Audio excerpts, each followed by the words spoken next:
Welcome, everyone. Welcome to our very first episode of our new PwC S4HANA podcast. As a listener, you are wondering what the purpose is of this podcast and why a podcast is tackling only S4HANA. Let us put that aside for a second and introduce ourselves.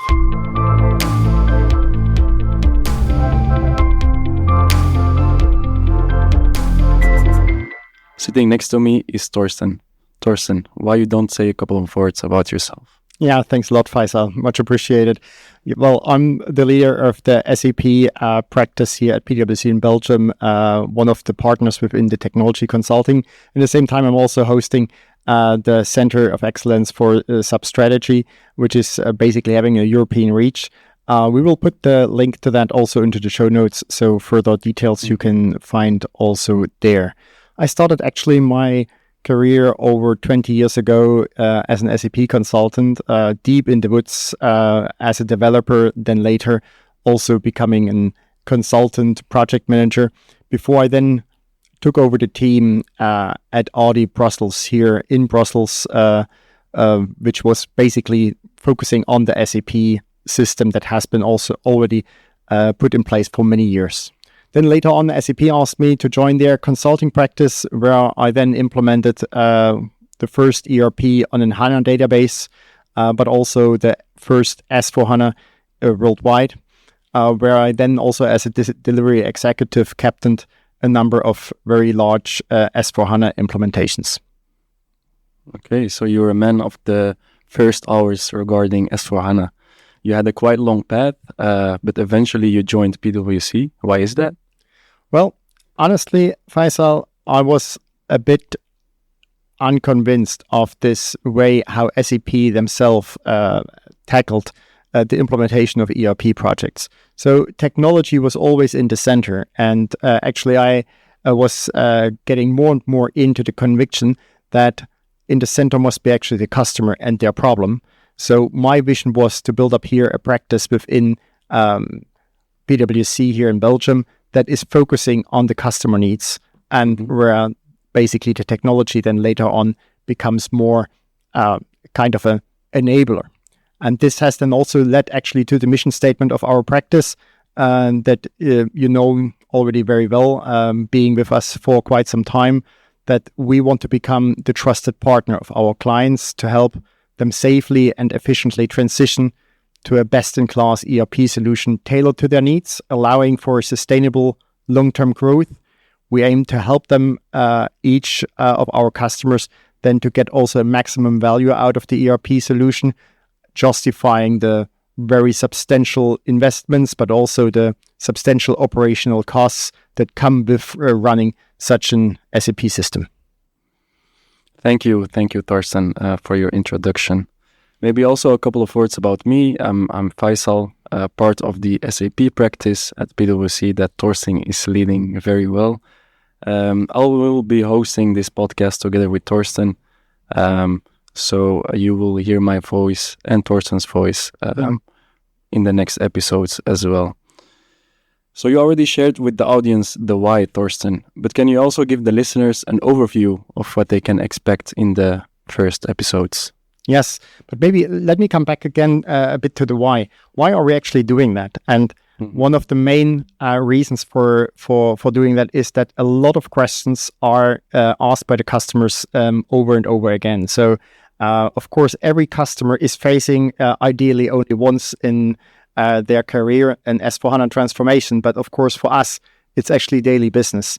And so I thought it might make sense to make that knowledge available to a larger audience, where they are not depending on us as experts, but they can just listen in on their way home when they have a time in between, where they just are interested in order to gather the knowledge and experience from us, but also from the implementations of other customers. And with that, maybe let's give a bit our listeners an overview on what we will be focusing here in that podcast. So the next episode actually will a bit explain the SAP ballgame going forward. What is meant by that? Well, basically, you have a solution provider that is providing one of the systems that is really at the core of your enterprise. And it might make sense to understand where do they come from? Where does SAP actually come from? What is their idea and their vision for the future? Because actually the way how you will use the system will very much depend on that. In one of the next episodes, then, we will also differentiate a bit the type of SAP customers that we are seeing in the market and how they actually differentiate when it comes to moving on an S/4HANA journey. And there, actually, I've seen that these SAP customers always think that there is this one way of then approaching it. Even the ones which are going through then are quite convinced that there is only this one way of doing it. But if we look at the whole population of SAP customers, we see that actually every one of these journeys is very individual. And by just getting a bit of a better grip, we will then in one of the episodes focus on these different types of the SAP customers there. And then basically, we also want to share with you the observations that we currently have in the market. Also here, a lot of questions come back. Are we too early? Are we too late? What about the timelines that SAP has basically defined? How long this products will be supported? And actually, the answers are very straightforward. And so there, we definitely want to deep dive more into that. Before we then, in the next episode, will actually dive more around the typical customer journeys. So when does such a project start? What are the first steps to take? How to structure such a project? But also what needs to be in place before you start. So the going in prerequisite. But also what are the good practices of such a journey? How to do that? That we are basically not reinventing the wheel over and over again. And then basically in another session, we will then approach more the question of how to debark on such a S/4HANA transformation. It's fundamentally different from one another. And while we have, of course, the typical customer journey on the one hand side, we see that every customer will face different benefits, different challenges, but also different costs and timelines. And how to get that all together will be then discussed in one of the next sessions, where we'll then more hear about terms like brownfield, greenfield, bluefield, which you might not be quite familiar with, but we will then also enlighten that, what there actually stands behind.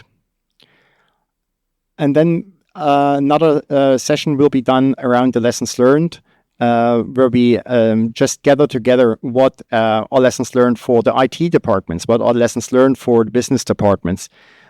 So tons to cover. Actually, if we would need to make an agenda for the next years, it would be very easy to fill with a lot of these questions, where we can certainly share a whole episode with interesting insights. Indeed. As you said, a lot to cover. You made me curious, but I guess you also made everyone curious that is listening now. Really looking forward to package the wealth of knowledge in this podcast, helping customers to make the right decisions and to avoid potential pitfalls. Also, listeners, if you have any questions, suggestions, do not hesitate to send us an email at be_sap_podcast@pwc.com. Before I end this episode, let me ask you one more thing. Share it with everyone, whoever might be interested. And again, don't forget to hit the subscribe button so you get an update when the next episode is out. Hear you then.